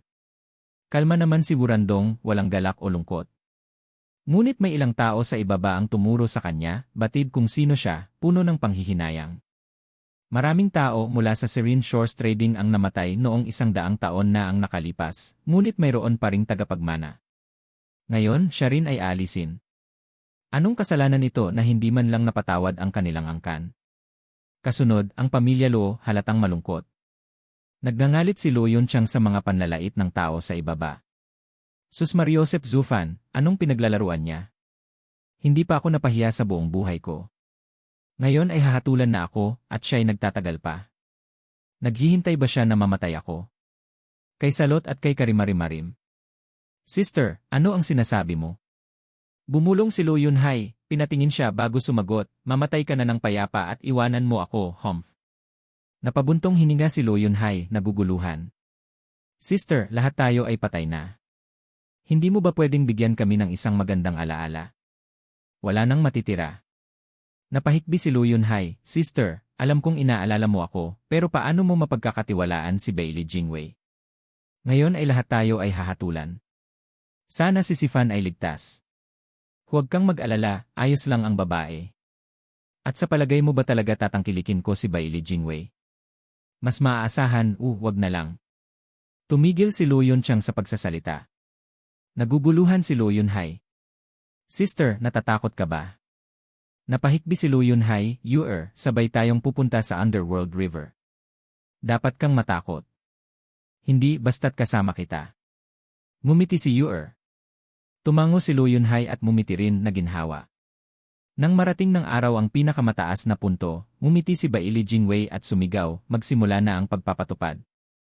Nagpakita ang ilang array masters ng mga palatandaan at kumulog ang kidlat sa itaas habang nagtipon ang kapangyarihan. Si Buxingyun at Xiang Guanfion ay natuwa. Pagkatapos maipatupad ang parusa, makakamit nila ang gantimpala, magiging mga lord. Si Dan Qingshen at ilang iba pa lamang ang huminga ng maluwag, pinagmamasdan ang kidlat at saka ang kalayuan. Rumble. Ang Heavenly Punishment, ang pinakamataas na anyo ng pagpapatupad ng parusa sa Sword Star Empire. Nang maitatag ang imperyo, 12 na grade array ang itinayo sa gitna ng plaza. Taglay ang martial art ng kanilang patriarch na nasa earth rank at hinango mula sa divine sword, Void Slash. Ang 12 array masters ay gumawa ng mga palatandaan at kumulog ang kidlat, bumuo ng isang thunder sword sa kalangitan na kayang burahin ang anumang buhay. Ang matanggap ang ganitong hampas ay sisirain ang katawan, isipan, at kaluluwa ng biktima. Dahil sa kanyang kalupitan, walang makakapigil dito, kaya't ito ang pinakamataas na parusa ng imperyo. Sa bawat hatol, naroroon ang emperador, prime minister, at lahat ng opisyal bilang paggalang sa patriarch. Ang patriarch ang kanilang Diyos at ang Diyos nila ang magpaparusa sa mga kriminal habang sila ay nakaluhod. Ang heavenly punishment ay babagsak na. May nakikita ba kayo? Lalong lumakas ang kulog at kidlat, dumidila sa kalangitan, nagsasama sa isang nakakatakot na talim. Tumingin si Murong Xui sa nakakasilaw na liwanag at napabuntong hininga, siguro nawala na ang bait ko. Bakit ko nga ba sinangayunan ito? Alam ko namang hindi siya maaasahan. Hininga ng hangin ang naramdaman sa kabiserang lungsod, namangha ang mga tao, itinuturing itong parang palabas ng ilaw. Napakabihira makita ang heavenly punishment, halos wala ng mga mabibigat na kriminal na kailangan ng ganitong parusa upang takutin ang iba. Nagsimula itong gamitin mga 3,000 taon na ang nakalipas, noon ay malayang ipinatupad. Pagkaraan, halos hindi na ito ginamit sa loob ng ilang siglo, hanggang sa mangibabaw ang imperyo sa mga lupain. Nang dumating ang kasalukuyang panahon, bihira na itong makita. Ang pinakahuling paggamit nito ay sa Serene Shores Trading 100 taon na ang nakalipas. Ngunit ngayon, muling ipinatupad, nagpapasaya sa mga tao. Ang tanawin ay bihira, kaya tuwang-tuwa ang karamihan, lalo na ang mga unang beses makakita. Pinagmamasdan ni Wurandong ang humahanga na tao na may mapanuring mata, pinapahiya ang karamihan. Akala niyo ba kung bakit pinili ng imperyo ang ganitong paraan? Para sa inyo. Gawing halimbawa kami upang takutin ang karaniwang tao, gaya ninyo. Ang Thunderblade ng imperyo ay nakapatong sa aming mga leg, ngunit hindi ba nakapatong din sa inyo? At natuwa pa kayo? Ha? Pumikit si Wurandong, hindi pinansin ang karumihan ng mundo, tahimik na naghihintay sa hampas, o sa halip, sa Thunderblade na magpapalaya sa kanya. Handa na siya, walang panghihinayang. Ngunit ang kanyang mga tauhan ay labis ang kirot. Nang makita ang Thunderblade sa itaas, sumigaw sila, "Iligtas kami, Palas Lord, 5 Dharma Kings. Iligtas kami. Ayaw naming mamatay. Palas Lord, iligtas kami. Lagi kaming naniwala sa iyong kapangyarihan bilang pinakamakapangyarihan." Dilim ang sumasakop sa mga bituin at ang Sword Star Empire ay babagsak. Ang mga demonyo ay nagwagi, ang dilim ay sumalakay, sinakop ang kalangitan at ginawang hari kami. Sabay-sabay nilang sigaw, nagsimula sa isa, at dumarami, ang mga Devil Palace disciples ay humiyaw, ang kanilang hiyaw ay napuno ang kalangitan. Ang kanilang namumula na mata at taimtim na mga tingin ay kumalat sa kabiserang lungsod. Ang karamihan sa mga nanonood ay hindi pa naririnig ang tungkol sa Devil Palace, ordinaryong tao lamang. Ngunit ramdam nila ang kanilang puso na tumitibok sa hiyaw ng mga bilanggo, naguguluhan. Nagsusumamo ba sila para sa awa? Hindi ito karaniwang pamamaraan sa imperyo, pero nananalangin ba sila sa isang demonyo? Kaya ba nila iligtas ang lahat mula sa imperyo? Hindi pwede. Hindi naniniwala ang mga tao, ngunit sa kanilang nakita at narinig, may pagdududa na nabuo habang sila mismo ay bulong-bulong na inuulit ang mga salita. Ang mga demonyo ay nagwagi, ang dilim ay sumalakay, sinakop ang kalangitan at ginawang hari kami. Tumutok sa kanilang tainga si Baili Jingwei, malamig ang tingin at walang pakialam. Gusto niyang ilabas ang kanilang Palace Lord at mga hari, tapusin ang lahat dito at ngayon. Kapag nawala ang Devil Palace, makikita ng lahat ang kapangyarihan ng imperyo, ang kanilang hindi matatalo. Ngunit kung hindi lumabas, mas lalo pang lalaki ang kahihiyan sa pangalan ng Dark Demon Lord. Anong magagawa ng isang malakas kung hindi niya mapapamunuan ng tao? Paano siya makakatalo sa imperyo? Humph! Narinig ni Ling Yunqian at iba pang bihag ang hiyaw ng Devil Palace disciples, ngunit umiling lamang. Nasusumpungan ba sila? Nawala ba ang bait nila?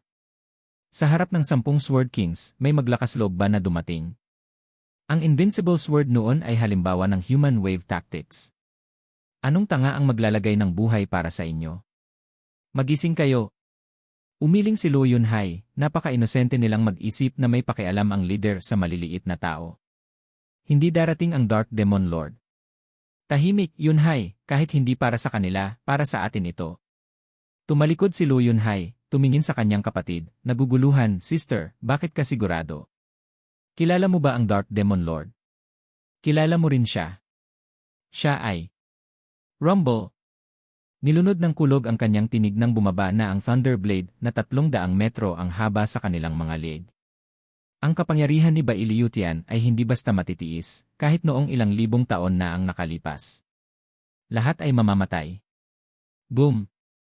Ang nakakatakot na puwersa ay bumagsak sa mga biktima, pinipiga ang kanilang puso, at wala pa ring tagapagligtas. Ang pinakamainam na pagkakataon ay bago pa bumagsak ang Thunderblade. Ngayon, huli na. Ramdam ang pagkakabigay diin, ang bulag na sigaw ng Devil Palace disciples ay humina at naging pag-iyak, "Palace Lord. Walang pakialam sa akin ang patay na tao." Sumpa ni Luo Yunqiang, nakatingin sa darating na talim. Kalma si Luo Yunhai, pagkatapos ay hinarap ang kanyang asawa na may ngiti, "Sama-sama tayo. Sama-sama, husband." Ngumiti rin si Yuer. Pumikit ang dalawa, tinanggap ang pagpapalaya. Ngumiti si Baili Jingwei sa kayabangan. Ang Dark Demon Lord ay wala, ha. Wala nang pagkakataon, lahat ay magtatapos. Earth Level, Devil Palm. Isang tahimik na boses ang umalingaw-ngaw sa buong plaza, may halong pang-uyam. Sa walang hangganang espasyo, isang mahabang anino ang lumitaw. Lumaki ito hanggang daan-daang metro, humubog sa anyo ng isang itim na kamay. Nararamdaman ng Thunderblade ang pagkakabahala, humina ang kapangyarihan nito at huminto sa pagbagsak. Namangha ang mga biktima. Tumayo si Baili Jingwei, nagulat at nagngingit-ngit. Totoo bang dumating siya? Namangha ang mga tao. Huminto ito, ang heavenly punishment ay huminto. Paano? Paano mapipigilan ang Earth-rank martial art ni godlike Baili Yutian? Sino ito? May dala ng malamig na simoy ng hangin na ipapadyak ang mga damit. Pumikit ang mga tao sa paligid upang makita ang isang lalaki sa puti, nakatakip ang mata, larawan ng Diyos, lumulutang pababa sa entablado na may nakangiting pang-aasar. Ang kanyang mukha ay nagpahinto sa lahat, ang ngiti ay nagbibigay ng pakiramdam na hawak niya ang lahat ng kapangyarihan at lihim ng mundo. Zufan! Sumigaw si Bailey Jingwei sa labis na pagkabigla, nanginginig ang mga mata. Hush! Ang 10 Sword Kings ay tumayo, pinagmamasdan ang pamilyar na anyo ng may paghanga at kaunting tuwa. Ngumiti si Bailey Yuyu ng may kagalakan. Ang brat ay buhay. Buhay pa siya. Boom! Lalong sumabog ang marahas na kidlat sa itaas, puno ng galit. Ang Thunderblade ay tila walang ibang nais kundi ipatupad ang hatol at sirain ang lahat. Ngunit ang itim na palad ay may ibang plano, pinipigilan at pinoprotektahan ang paligid sa pamamagitan ng paghinto ng pagbagsak nito. Tahimik si Zufan, lumulutang pababa sa entablado. Walang gumalaw sapagkat kahit si Bailey Jingwei at ang mga Sword Kings ay natigilan sa pagkakita sa napakatinding kaaway. Ang mga gwardiya ay nanatiling nakatayo, katulad lamang ng mga karaniwang tao, namamangha sa unang pagkakataon na naantala ang heavenly punishment. Para bang isang Diyos ang bumaba sa mundong ito si Zufan, nakarating sa entablado ng walang sagabal, palapit sa mga nakaluhod na biktima. Walang sinuman ang gumalaw, kaya bawat salita ay tumalbog sa paligid. Napakabastos mong bata, kailan ko ba itinuro sa iyo na makipagkompromiso sa matinding kalaban? Naghihintay ng wakas si Lo Yunhai, ngunit kumindat sa pamilyar na tinig. Binuksan niya ang kanyang mga mata at nakita sa ilalim ng naglalagablab na araw ang mukha ng kanyang kapatid na matagal nang nawala sa kanya, na ngayoy nagluha sa muling pagkikita. Ang Alliance Leader Lo, pangalawang pinakamakapangyarihang tao sa Western Lands, kumilos na parang bata, Big Brother Zhu. Master! Steward Zhu! Agad na tumuon ang iba at sumigaw ng kagalakan. Ang haligi ng Luo clan na nawala ng higit sa 1 siglo ay muling nagbalik, unang steward na si Zufan. Namula ang mga mata ni Lo Yunchang, nagingit-ngit sa galit ngunit higit sa lahat, tuwang-tuwa habang lumalagos ang luha. Ang kasiyahan ng Luo clan ay nagpatigil sa iba pang mga bihag, nagulat sa muling pagbubukas ng kanilang mga mata. Hindi siya patay. Namamangha si Ling Yuntian at marami pa. Huminga si Murong Tsu ng maluwag. Hindi bababa sa tinupad niya ang pangako at dumating bago ako tuluyang mapunta sa libingan ng walang kabuluhan. Binuksan ni Wurandong ang kanyang mga mata at mumiti, Palace Lord, sa wakas ay narito ka na. Siya ang Dark Demon Lord ng Devil Palace. Tanong ng isang Devil Palace disciple, tiningnan ang nakaharang na Thunderblade sa itaas, at gumalaw. Oo, siya ang aming Palace Lord. Palace Lord, dumating ka para iligtas kami. Pagbati, Palace Lord. Nagsimula ang iba na sumigaw at yumuko sa tuwa at kaginhawahan. Nalilito ang ilan. Si Zufan ang Palace Lord, ang Dark Demon Lord na kumukontrol sa ilalim ng mundo. Habang nagkakalat ang sigawan ng mga bihag sa entablado, nagulat ang iba. Ang Grand Marshal ng 4 na lupain ay naging leader ng pinakamakapangyarihang Shadow Group 100 taon mula noon. Itinuro ng mga tao si Zufan at bulong-bulungan tungkol sa kanya. Sino ang lalaki upang pigilan ang heavenly punishment at maging kagalang-galang sa mga bihag? Lahat ng mata ay nakatutok sa kanya habang si Zufan ay pumapasok sa entablado ng kamangha-mangha. Nakalimutan ng lahat na dapat sanang pagpapatupad ito ng parusa ng Sword Star Empire. Nakabitin pa rin ang Thunderblade sa itaas. Tumigmak ang mukha ni Bailey Jingwei, itinaas ang ulo at pumalakpak. Bahagyang humina ang ingay. Tumalikod ang mga tao, naalala na naroroon ang emperador at prime minister sa kabiserang lungsod at hindi maaaring baliwalain. Tahimik ang mga bihag, nagbago ang mukha sa seryosong ekspresyon. Dumating si Zufan, ngunit ang pagliligtas sa kanila ay ibang usapin, lalo na sa harap ng 10 Sword Kings. Masyado pang maaga upang magdiwang. Ngumiti si Bailey Jingwei, Sir Zhu, talagang matagal na tayong hindi nagkita. Akala ko patay ka na at nagluksa sa'yo sa loob ng maraming taon.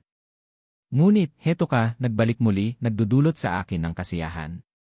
Maaari na tayong makipagsabayan, ha. Sandali muna, balik-balikan natin ang alaala mamaya. Hayaan mo munang harapin ko ang nakakainis na bagay sa itaas. Hindi tama na may espada sa aking lig, nakakakaba, ha. Tumawa si Zufan, itinaas ang kanang braso at kumilos na parang gigibain ang hangin. Boom! Kumikilos din ang itim na kamay at sumabog ang Thunderblade sa makukulay ngunit walang kasamang liwanag. Nilinis ng shockwave ang plaza, pinipilit ang Array Masters na umatras at dumura ng dugo na mangha. Humanga rin ang mga residente ng kabiserang lungsod, natatakot kay Zufan. Nawasak lang ba ang heavenly punishment ng kanilang Diyos? Nanginginig ang puso ng mga Sword Kings, seryoso ang mukha. Wala sa kanila ang makakagawa ng ganoon. Ang kapangyarihan niya ay nasa ibang antas. Nilinis ni Zufan ang kanyang braso sa imahinaryong alikabok, nakangisi kay Baili Jingwei, "Ngayon, Prime Minister, saan na tayo nagtatagal?" Napamura si Baili Jingwei, ngunit mumiti, "Hahaha, Sir Zuo, napakabihasa mo sa espada at panulat, hindi ko maihahambing. Ngunit may mga pagkakataon na kahit ang dakilang talento ay hindi makakagawa ng pagbabago. Ano ang pinagmumulan ng iyong katiyakan? Hindi ba halata? Nasa pag-iisa ka nitong mga araw at kumilos ako ng mabilis upang masiguro ang apat na lupain." Tumawa si Baili Jingwei, "Sa bagong kaayusan, kahit gaano ka kagaling, wala kang yaman, walang suporta, at hindi ka makakagawa ng anuman. Habang kaya kong igalaw ang buong mundo laban sa'yo, ganoon ang taktika mo noon. Papasok ng mag-isa sa puso ng imperyo, nahuli ka lang, hehehe." Napabuntong hininga si Ling Yuntian. Nagkaroon sila ng apat na lupain bilang suporta noon at kaya nilang hadlangan ang hukbo ng Central Area. Ngunit sa pagbagsak ng mga lupain, wala nang panlaban. Sino ang makakalaban sa buong mundo ng mag-isa? Hinarap ni Baili Yutian ang mga sundalo ng dalawang lupain at halos malapit ng mamatay. Ngayon si Zufan, mag-isa, ay lahat ay umiling sa kawalang pag-asa, hindi umaasa sa kakayahan ni Zufan. Ilang miyembro lang ng Luo Clan ang nanatiling kalmado. Ngumiti si Zufan na may kabaliwan, "Prime Minister, tama ka sa isang bagay. Mag-isa, wala akong lakas upang labanan ang kapangyarihan ng kasalukuyang imperyo, wala akong tao o suporta. Ngunit, bakit mo naman iniisip na mag-isa ako?" Wah! Napaluha si Baili Jingwei, pagkatapos ay naging balisa. "Tinanggal ko ang Devil pala sa Central Area at iniisip mo na ang puwersa mo sa ibang lupain ay makakagalaw sa Central Area. Hahaha, bluff ba ito? Kung kaya mo, sana ginawa mo na noon imbes na maghintay hanggang ngayon. Hindi ako naniniwala na biglang nagkaroon ka ng lakas na labanan ang imperyo kung 100 taon ay hindi nakatulong at mahina ang iyong mga tauhan." Itinaas ni Zufan ang kilay, "May ilang bagay na kailangan mo lang paniwalaan, maaaring totoo." Ano ang ibig sabihin nun? Tumuloy ang tensyon ni Baili Jingwei, nakatutok sa kanya. Umiti ng malawakan si Zufan, "Kung nais mo talagang malaman, bakit hindi subukan intindihin ang 100-year plan? Malalaman mo na. Payo mo sa akin, Sir Zuo." Tumango si Baili Jingwei. Hindi niya basta isusumpa ang sinumang humiling dahil wala nang makakatumbas sa kanyang katalinuhan sa pagpaplano. Si Zufan lamang, ang kanyang matagal ng kalaban, ang karapat-dapat ng atensyon matapos siyang hampasin sa bawat hakbang. Parang perpektong magkapartner sa chess. Napakaganda kung may matalik na kaibigan sa ganitong eksaktong pagpaplano. Ang matagal na kalaban ay nagsilbing kaibigan. Kung gayon, Sir Zuo, nagsimula ito noong digmaang pandaigdig 100 taon na ang nakalipas. Ang imperyo ay bumagsak sa pinakamatinding panahon, sa kabuluhan, ngunit hindi ko kailanman binitiwan ang aking paningin sa ibang lupain. Tumingin si Baili Jingwei kay Buxingyon at sa mga hanay ng mga espiya, at mumiti, maaring tapos na ang World War at ang pinakamaliit lamang na pagkalugi ang naranasan ng imperyo. Ngunit gamit ni Sir Zuo ang Serene Shores Trading upang pasiklabin ang gulo sa ating teritoryo, napalapit niyo kami sa pagbagsak. Noon ko pa alam na abutin ng 100 taon bago makabawi ang imperyo sa kaguluhan. Kaya nakipagkasundo ako sa mga hangal na leader para sa 100 taong kapayapaan. Gusto ko ang kanilang mga lupain, ngunit natakot ako sa kanilang pakikialam na magdudulot ng mas maraming kaguluhan sa ating imperyo. Napangisi ang mga tao ng Sword Star Empire, nagbigay ng sulyap ng pang-aalipusta sa mga leader na ngayoy naging bihag. Mga tanga, nahulog sa aming delay tactic at natuwa pa sa sarili nila. Ha, mga idiot! Galit na napangiti si Ling Yuntian. Kay Baili Jingwei, napakailap at tuso. Ang aming mga pag-uusap ay hindi nakinabang sa amin. Dapat ko na lang pinilit na isuko niya ang lupa bilang reparasyon. Hindi niya inisip na may posibilidad na makakuha ng kahit ano mula kay Baili Jingwei. Pagkatapos ng digmaan, napansin ko ang paggalaw sa ilalim ng imperyo na nagpapahirap sa isa pang malawakang kampanya militar tulad ng nakaraang beses. Sa pinakamababa, kalahati ng mga sundalo ay kailangang manatili upang siguraduhin ang imperyo at maiwasan ang karagdagang kaguluhan o pagbagsak. Ito ang hadlang sa akin sa pakikipaglaban sa apat na lupain, hindi ko maipagkakaloob ang buong lakas ko laban sa kanila. Nagpatuloy si Bailey Jingwei, may kumikislap sa mga mata habang itinuturo si Bu Xingyon, ngunit sa pagkakataong ito, si sect leader Bu ay naging walang katapusang inspirasyon. Isa siyang espiya na aking inilagay sa Northern Lands noong huling digmaan. Simple lamang ang kanyang gawain, sirain ang hadlang ng Sea Bright Sect. Ngunit nauwi ito sa pagliligtas sa mga leader ng 4 na lupain. Pinagkatiwalaan siya ng Sea Bright Sectling ng mga mahalagang tungkulin at lalo pang lumakas ang kanyang kapangyarihan. Naisip ko kung ang depensa ng kalaban ay kontrolado ng aking tao, hindi na ito magiging mahirap. Wala nang saysay ang digmaan, nakatipid sa oras. Kulang na lang ay ang angkop na plano upang sakupin ang kuta ng kaaway. Napahinga si Lin Yunchen sa kahihiyan. Dahil lang sa pagpapasaya kay Bu Xingyon, madali para kay Bailey Jingwei na sirain ang kanilang depensa at sakupin ang kanyang tahanan. Hindi pinansin ang pagkamakasarili ni Sect Leader Ling, ngumiti si Zhu Fan ng tuloy-tuloy, kaya, Prime Minister, naghahanap ka ng partikular na mga espiya, di ba? Tama, ang pagkakaroon ng mga espiya sa pamunuan ng bawat lupain ay napakahalaga upang maisakatuparan ang aking plano. Kumikislap ang mga mata ni Bailey Jingwei, itinuturo ang mga espiya. Katatapos lang ng digmaan at ang mga lupain ay nangangailangan ng mabilisang pagbangon mula sa pagkalugi, kaya ito ang pinakamagandang pagkakataon upang umakyat sa ranggo. Pinili ko ang mga potensyal na kandidato na magagamit ko. Simula sa Eastern Lands, pinili ko si Shangguan Yuheng dahil siya ang ina ni Shangguan Yulin, ang pinakamahusay na disipulo sa Eastern Lands. Ang posisyon ni Shangguan Yulin ay nagbigay sa akin ng kaalaman tungkol sa kanyang katayuan. Ngunit nang si Shangguan Yulin ay maging traidor at mamatay, naging maliit at galit ang ina. Mas lalo pa nitong pinadali ang aking plano. Habang siya ay umaakyat sa ranggo, mas lalo ang kanyang galit sa Shangguan clan. Maaari bang humingi pa ng mas mahusay na kandidato? Ha. Tumawa si Bailey Jingwei, ngunit nakaharap sa glare ni Shangguan Yuheng. Kumindat si Bailey Jingwei, huwag niyo akong tingnan, ito ay sinabi ni Sword King Fion. Ngunit ito ang katotohanan. Sa taong sakim sa galit, wala nang mahalaga, kahit ang sariling clan. Gusto nilang sirain ito. Ngunit paano siya aakyat sa ranggo kung puro paghihiganti lang ang iniisip?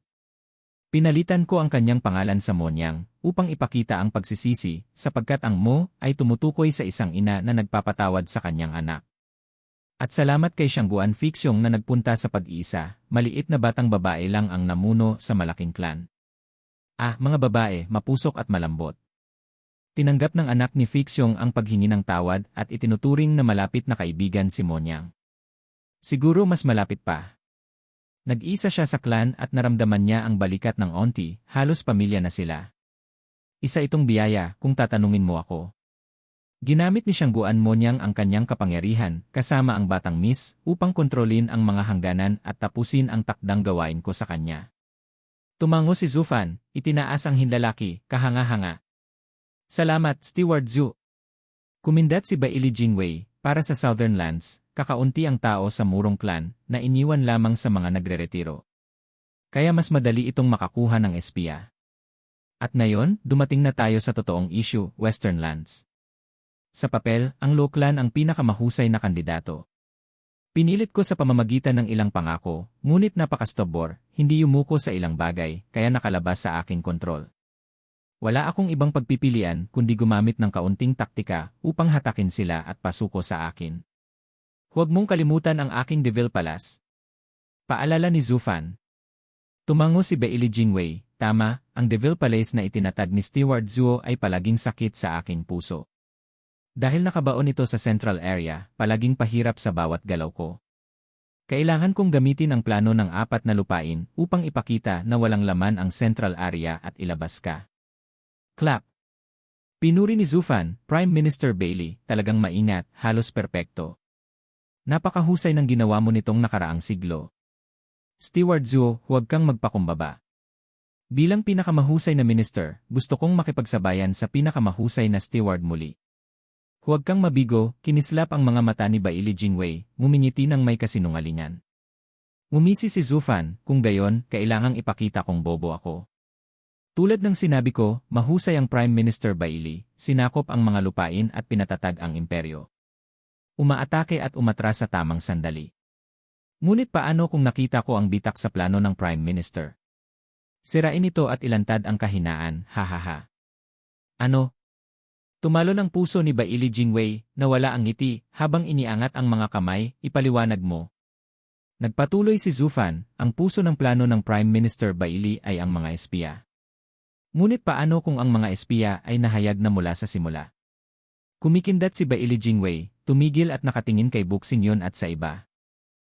Prime Minister, huwag kang makinig sa kanyang kalokohan, suriin natin, nagpapanik si Buxingyon, nagmura kay Zufan, Hoy Zufan, tigilan mo iyang paninira. Hindi namin sinukuan ang imperyo. Tumawa si Zufan, saksi ang mundo sa puso ni Sect Leader Bu. Alam kong hindi mo sinukuan. Ang ibig kong sabihin ay, hindi rin namin ginawa. Sumigaw sina Siyangguan Monyang at iba pa, pawis na pawis. Nakita nila kung paano hinahawakan ni Baili Jingwei ang mga traidor, tulad ng nangyari sa Luo Clan. Pinaparusahan niya ang buong clan dahil sa mahinang loob. Kailangan lamang ng alinman sa kaunting pagdududa at sila ay patay na.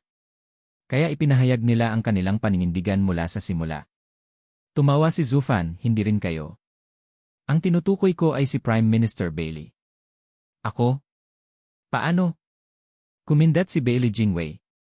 Prime Minister, paano kung ang mga espiya mo ay na-expose mula sa simula, ano ang gagawin mo? Napabuntong hininga si Baili Jingwei, na bahala ang puso. Sabihin mo na. Sigurado, ito na ang oras ko para pag-usapan ang 100-year plan. Tumango si Zufan, maaari bang magbago ang leopardo ng kanyang balat?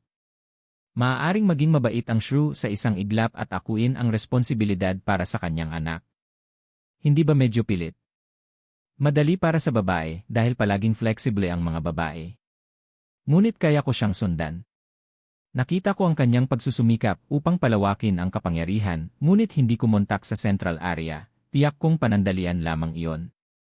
Siya ay naghahangad ng paghihiganti at mag-isa, imposibleng magtagumpay. Tungkol kay Sect Leader Bu, pinagdudahan ko siya mula nang makuha niya ang lahat ng leader ng 4 na lupain sa parehong lugar. Lumulago siya sa ranggo ng may matinding pag-iingat. Hindi ito tugma sa kanyang ligaw na kalikasan. Naisip ko, isang plano ito. Iniiwasan ng Prime Minister ang lahat ng kontak sa nakaraang siglo upang protektahan sila, ngunit lahat sila ay kumikilos ng pareho, ambisyoso, ngunit mahinahon. Naghahangad ng kapangyarihan habang iniiwasan ang labanan. Nanginginig ang mukha ni Baili Jingwei, nag-aalangan ang puso. Kung nalaman niya ang lahat mula sa simula, may kakayahan siyang wasakin ang lahat. Parang binabasa ni Zufan ang libro si Baili Jingwei, ngunit hindi ko pinansin ang alinman sa iyon, hayaan mong mag-enjoy ka. Kung gaano kadaling magtanim ng espiya sa kampo ng kaaway, bakit kailangan mo pang magdigmang buo? Dahil sa malaking pinsala pagkatapos ng digmaan, nagkaroon tayo ng pagkakataon. Hindi ko kayang sirain ang paboritong proyekto ng Prime Minister matapos ang lahat ng pagsisikap. At saka, may puso akong babae, medyo malambot. Bagamat ako ay family man. Yuf! Napahinto si Baili Jingwei, kumindat ang mukha. Kung family man ka, buong mundo ay puro malupit na halimaw. Napahina ang Luo Clan, napabuntong hininga. Hindi nagbago si Steward Zuo kahit sa paglipas ng maraming taon. Hindi ba pwede kahit kaunti ng disiplina?